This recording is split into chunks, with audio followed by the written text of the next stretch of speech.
Dear students, हमारा जो previous topic था दैट वाज प्रोटीन। हम बायोमोलिक्यूल्स के बारे में पढ़ रहे थे और प्रोटीन हमने स्टार्ट कर दिया था। अब आता है हमारे पास कंपोजिशन ऑफ प्रोटीन की प्रोटीन जो है वो किससे बना होता है। ठीक है, प्रोटीन का कंपोजिशन क्या है। तो जो प्रोटीन है वो क्या है, एक तो पॉलीमर है और जिस तरीके से कार्बोहाइड्रेट की जो यूनिट है, मेन चीज़ है, मोनोमर यूनिट है, दैट इज़ ग्लूकोज। क्या थी वो? ग्लूकोज थी। उसी तरीके से यहाँ पर प्रोटीन जो है वो किससे मिलकर बना होता है? अमीनो एसिड से, अमाइनो एसिड से मिलकर बना होता है। दैट इज़ ऑर्गेनिक कंपाउंड है। क्या? Organic compound. Carbon and hydrogen is must. ठीक है, इसके अलावा इसमें और भी चीज़ें हो सकती हैं। All protein are nitrogen containing. और सबसे ज़्यादा इम्पॉर्टेंट चीज़ कि प्रोटीन में कार्बन हाइड्रोजन के अलावा नाइट्रोजन प्रेजेंट होता है, बहुत ज़्यादा ज़रूरी होता है। नाइट्रोजन के बिना प्रोटीन का सिंथेसिस हो ही नहीं सकता या प्रोटीन बन ही नहीं सकता। नाइट्रोजन कंटेनिंग कार्बन कंपाउंड होते हैं ये। All protein contents elements carbon, hydrogen, oxygen and nitrogen and कभी कभी इसमें सल्फर भी प्रेजेंट होता है कुछ अमाउंट में, फॉस्फोरस, आयोडीन, और ये भी हो सकते हैं। ट्रेस एलिमेंट्स भी हो सकते हैं, ट्रेस मेटल भी हो सकते हैं। जो बहुत कम क्वांटिटी में रिक्वायर्ड होते हैं वो होते हैं ट्रेस एलिमेंट्स। हमारी बॉडी के लिए रिक्वायर्ड होते हैं लेकिन बहुत कम। ज़्यादा हो जाए तो भी नुकसान होता है और कम हो जाए तो भी हमें प्रॉब्लम हो सकती है। तो क्या क्या हो सकते हैं? Copper, zinc, manganese. Amino acids are liberated when protein are hydrolysed. Amino acid कब मिलेंगे हमें? जब प्रोटीन जो है उसको ब्रेक किया जाएगा तो हमें अमीनो एसिड मिलेंगे। इसका मतलब क्या हुआ? Protein is a polymer of amino acid. देखिए यहाँ पर प्रोटीन जो है, प्रोटीन जो है उसका हाइड्रोलाइज करेंगे, मतलब अपन उसको ब्रेक करेंगे तो हमें पहले क्या मिलेगा? पेप्टाइड्स मिलेंगे। और फिर हमें क्या मिलेगा? पेप्टाइड्स भी और ब्रेक होते हैं तो फिर हमें क्या मिलेगा? Amino acid. मतलब अमीनो एसिड मिलकर पेप्टाइड बनाते हैं और पेप्टाइड से क्या बनता है? प्रोटीन बनता है। नेक्स्ट आता है हमारे पास जो on partial hydrolysis of the protein peptide of the different molecular weight are obtained which are complete hydrolysis gives a alpha amino acid. हाँ, कंप्लीट हो जाता है। अगर प्रोटीन का कंप्लीट हाइड्रोलाइज हो जाता है, हाइड्रोलाइसिस हो जाता है तो हमें अल्फा अमीनो एसिड मिलेंगे। ठीक है, और अगर नहीं होता है तो हमें पेप्टाइड मिलेंगे। कंप्लीट नहीं हो रहा है तो हमें पेप्टाइड मिलेंगे। दिया मॉलिक्यूलर वेट्स जो है इनका 10,000 से भी ज़्यादा होता है। अब आता है हमारे पास क्लासिफिकेशन ऑफ प्रोटीन। प्रोटीन का क्लासिफिकेशन हमने अलग अलग तरीके से किया है। वही क्लासिफिकेशन करने के लिए कोई ना कोई बेस होना चाहिए। तो यहाँ पर हम प्रोटीन जो है वो उसके शेप के अकॉर्डिंग हम उसको कितने 2 पार्ट्स में डिवाइड कर रहे हैं। Number 1 fibrous protein and number 2 globular protein. Fibrous नाम से ही पता लग रहा है, थ्रेड लाइक स्ट्रक्चर अगर बनाता है। पॉलीपेप्टाइड, ठीक है, पॉलीपेप्टाइड। पेप्टाइड जो है बहुत सारे पेप्टाइड मिलकर, बहुत सारे अमीनो एसिड मिलकर क्या बनाएंगे? पेप्टाइड। और बहुत सारे पेप्टाइड मिलकर क्या बनाएंगे? प्रोटीन बनाएंगे। तो जो पॉलीपेप्टाइड चेन है ये कैसी लगती है हमें? एक फाइबर जैसा नज़र आता है। और किससे, जो पेप्टाइड हैं वो किससे जुड़े हुए होते हैं? हाइड्रोजन एंड डाइसल्फाइड बॉन्ड से ये जुड़े होते हैं। जिस तरीके से कार्बोहाइड्रेट में जो मोनोमर यूनिट्स होती हैं वो ग्लाइकोसिडिक बॉन्ड से जुड़ी हुई होती हैं, वैसे ही यहाँ पर जो बॉन्ड होगा वो पेप्टाइड बॉन्ड भी होगा, हाइड्रोजन बॉन्ड भी होगा एंड डाइसल्फाइड बॉन्ड भी होगा। और ये आपको फाइबर जैसा दिखाई देता है, इसलिए हम इसको बोलेंगे फाइबर प्रोटीन। इनसॉल्युबल होता है वाटर में। Their structure is not change by changing in temperature and pH। ठीक है, आसानी से इसकी स्ट्रक्चर जो बहुत ज़्यादा अगर हम बॉयल ही कर देंगे तब तो वो डेफिनेटली चेंज होगा। कोई सी भी चीज़ है, ज़्यादा टेम्परेचर देने पर वो डीनेचुरेट हो ही जाती है। लेकिन प्रोटीन जो है वो आसानी से ब्रेक नहीं होता है, बहुत ज़्यादा टेम्परेचर की रिक्वायर्ड होती है इसके शेप को चेंज करने के लिए। Some common example are keratin present in hair, wool, silk, myosin muscles में प्रेजेंट होता है। ये सब क्या है? Fibrous protein. अब आता है ग्लोबुलर प्रोटीन। ग्लोबुलर का मतलब होता है बॉल जैसी स्ट्रक्चर, गोल गोल। ठीक है, तो पॉलीपेप्टाइड चेन कॉइल्ड हो जाती है। यहाँ पर जो पॉलीपेप्टाइड बना है वो क्या हो जाती है? कॉइल्ड हो जाती है, मतलब आपस में सर्कल बना लेती है इस तरीके से। ठीक है। और इस तरीके की स्ट्रक्चर बनाती है, वो स्फेरिकल शेप की हो जाती है। सॉल्यूबल होता है ये वाटर में, जबकि ऊपर वाला सॉल्यूबल नहीं था। एक्वस ये सॉल्यूबल है किसमें, एसिड में, बेस में और सॉल्ट में भी ये सॉल्यूबल होता है। इंसुलिन हो गया, एल्ब्यूमिन्स हो गया, are the common example of the globular protein.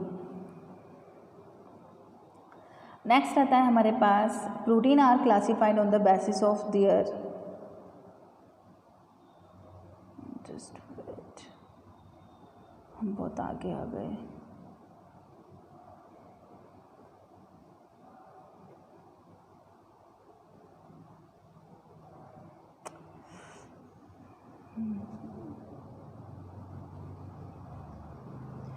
Protein can be classified on the basis of product obtained by the hydrolysis of protein. Protein को जब हम हाइड्रोलाइसिस करते हैं तब हमें क्या प्रोडक्ट मिलते हैं, उसके अकॉर्डिंग इसको क्लासीफाई किया गया है। Number 1 simple protein and conjugated protein. Simple protein contain only amino acid. अगर हम प्रोटीन का हाइड्रोलाइसिस करें तो हमें सिर्फ अमीनो एसिड मिलेंगे, उसको हम बोलेंगे सिंपल प्रोटीन। जैसे कि egg albumin, seed globulin. Egg के अंदर जो वो येलो एंड वाइट पार्ट होता है दैट इज़ प्रोटीन।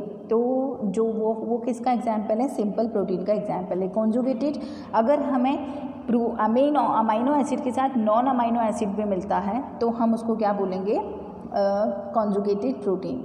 इसका एग्जाम्पल क्या है, ग्लाइकोप्रोटीन। ग्लाइकोप्रोटीन नाम से ही पता होता है, ग्लाइको मीन्स होता है ग्लाइकोजन और प्रोटीन आपस में जुड़े हुए हैं, मतलब प्रोटीन के साथ साथ हमें कार्बोहाइड्रेट भी मिल रहा है, तो ये कॉन्जुगेटेड हुआ, मतलब आपस में कॉन्जुगेटेड है, जुड़े हुए हैं। फॉर एग्जाम्पल ग्लाइकोप्रोटीन हो गया। उसके बाद हमारे पास आता है फॉस्फोप्रोटीन। नाम से पता लग रहा है फॉस्फोप्रोटीन, फॉस्फोरस प्लस प्रोटीन। प्रोटीन के साथ साथ हमें फॉस्फोरस भी मिलेगा, तो यहाँ पर प्रोस्थेटिक ग्रुप मतलब डिफरेंट ग्रुप, प्रोटीन के अलावा डिफरेंट ग्रुप कौन सा हुआ, फॉस्फोरस हुआ। Lipoprotein, lipid plus protein. तो ये सब किसके एग्जाम्पल हैं, कॉन्जुगेटेड प्रोटीन के। अब आता है हमारे पास nucleo protein, very very important. Nucleo मतलब होता है न्यूक्लियस, सेल के अंदर न्यूक्लियस होता है। स्टार्टिंग में ही समझाया था कि सेल का जो मेन पार्ट होता है that is the brain of the cell, ठीक है, जिसको न्यूक्लियस बोलते हैं। न्यूक्लियस के अंदर डीएनए प्रेजेंट होता है, ठीक है, और वो क्या होता है, हमारा न्यूक्लिक एसिड होता है, जो कि हमारे कैरेक्टर्स को एक जनरेशन से दूसरी जनरेशन में ट्रांसफ़र करता है। तो न्यूक्लियस के अंदर प्रोटीन भी होता है और न्यूक्लिक एसिड भी होता है। उनसे जुड़ा हुआ जो प्रोटीन होता है, उनसे बना हुआ जो प्रोटीन होता है दैट इज़ न्यूक्लियो प्रोटीन। इसका नाम क्या, इसका न्यूक्लिन, इसका एग्जाम्पल क्या है, न्यूक्लिन। अब आता है ग्लाइकोप्रोटीन। ग्लाइकोप्रोटीन ये तो हो ही गया। प्रोस्थेटिक ग्रुप क्या है, कार्बोहाइड्रेट है। माइसिन जो है ये किससे रिलेटेड है, एंटीबॉडीज से रिलेटेड है। जो हमारी एंटीबॉडीज़ होती हैं जो कि जर्म से फाइट करती है, उसमें जो प्रोटीन होता है दैट इज़ माइसिन। क्रोमोप्रोटीन, क्रोमो मतलब होता है कलर। तो कोई सा भी पिगमेंट जो है, पिगमेंट जैसे कि हमारा ब्लड का जो कलर है वो किसकी वजह से है, हीमोग्लोबिन की वजह से। तो हीमो जो है वो एक पिगमेंट है और ग्लोबिन क्या है, एक प्रोटीन है। तो यहाँ पर कलरफुल पार्ट प्लस प्रोटीन दोनों जुड़कर क्या बनाएंगे, क्रोमोप्रोटीन बनाएंगे। तो it is also conjugated protein. Chlorophyll में जो ग्रीन कलर है दैट इज़ क्लोरोफिल और उसके अंदर प्रोटीन भी प्रेजेंट होता है, तो ये भी एक क्रोमोप्रोटीन हो गया। अब आता है हम अमाइनो एसिड के बारे में पढ़ेंगे। अमाइनो एसिड है क्या, सबसे पहले तो amino acid is a monomer unit of protein. क्या है ये, मोनोमर यूनिट ऑफ प्रोटीन है। मतलब प्रोटीन किससे मिलकर बना होता है, अमाइनो एसिड से मिलकर बना होता है। इसमें 2 फंक्शनल ग्रुप होते हैं। नंबर 1 COOH मतलब कार्बोक्सिलिक ग्रुप और अमाइन ग्रुप, ठीक है, जिसको NH2 भी बोलते हैं। NH2 जिसका सिंबॉलिक फॉर्म है। और उसके अलावा इसमें क्या प्रेजेंट होता है, कार्बोक्सिलिक ग्रुप हो गया और अमाइनो ग्रुप हो गया। इसके अलावा इसमें एल्किल ग्रुप प्रेजेंट होता है, R से डिनोट करते हैं जिसे हम, और एक हाइड्रोजन होता है।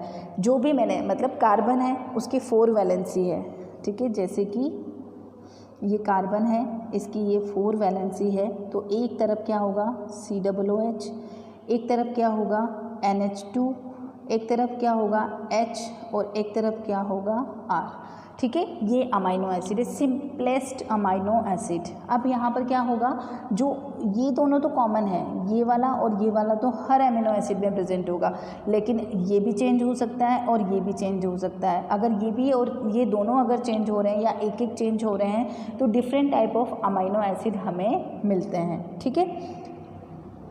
तो अब आता है हमारे पास classification of amino acid. Amino acid का क्लासिफिकेशन किया गया है depending upon the relative position of amino group with respect to the carboxylic group. Amino acid can be classified alpha, beta, gamma and delta.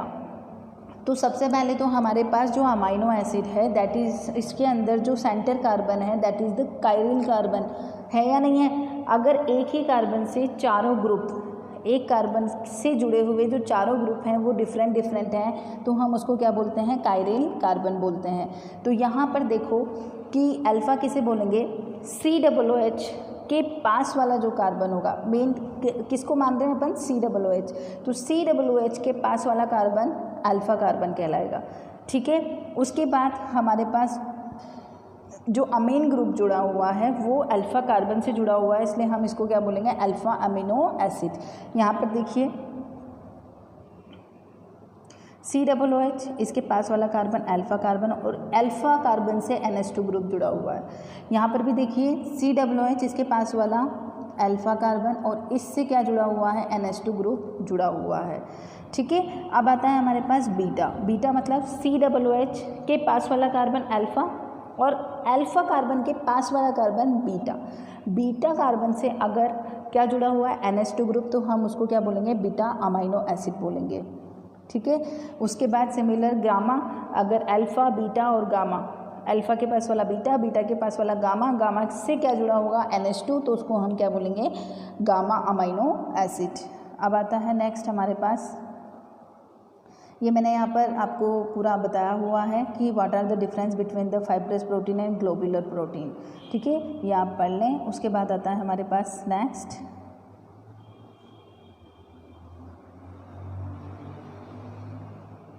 On the other basis. ये तो हो गया हमारे पास, हमने दो तरीके का क्लासिफिकेशन कर लिया, किसका, प्रोटीन का। अब हम अमाइनो एसिड पढ़ रहे थे, अमाइनो एसिड में हम दूसरा क्लासिफिकेशन करेंगे। क्लासिफिकेशन पहला क्या था, alpha amino acid, beta amino acid and gamma, delta, ठीक है, कि किस कार्बन से जुड़ा हुआ है।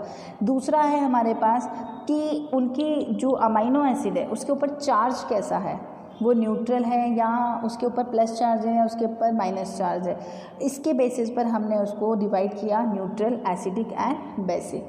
तो न्यूट्रल नाम से ही पता लग रहा है, न्यूट्रल मतलब जितने प्लस हैं उतने ही माइनस हैं, ठीक है। अब प्लस माइनस कहाँ से आएगा, COOH जो है वो माइनस चार्ज बनाता है और NH2 अमाइन जो ग्रुप है वो कौन सा चार्ज बनाता है, पॉजिटिव चार्ज बनाता है।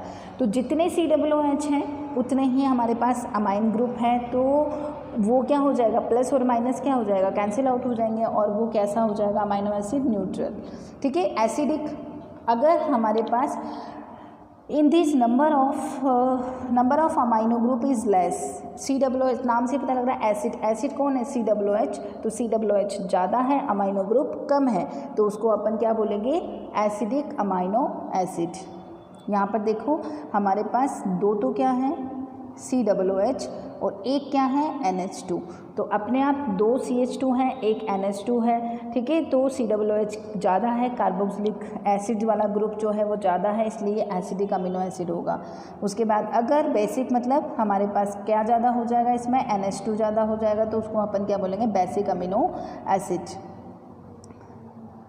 यहाँ पर देखो बताया हुआ है, ये COOH एक ही है और ये NH2 और एक ये वाला NH2, दो NH2 हैं, मतलब न्यूट्रल नहीं है, COOH कम है, कार्बोक्सिलिक एसिड वाला ग्रुप कम है और बेसिक ग्रुप ज़्यादा है, तो ये बेसिक अमाइनो एसिड होगा।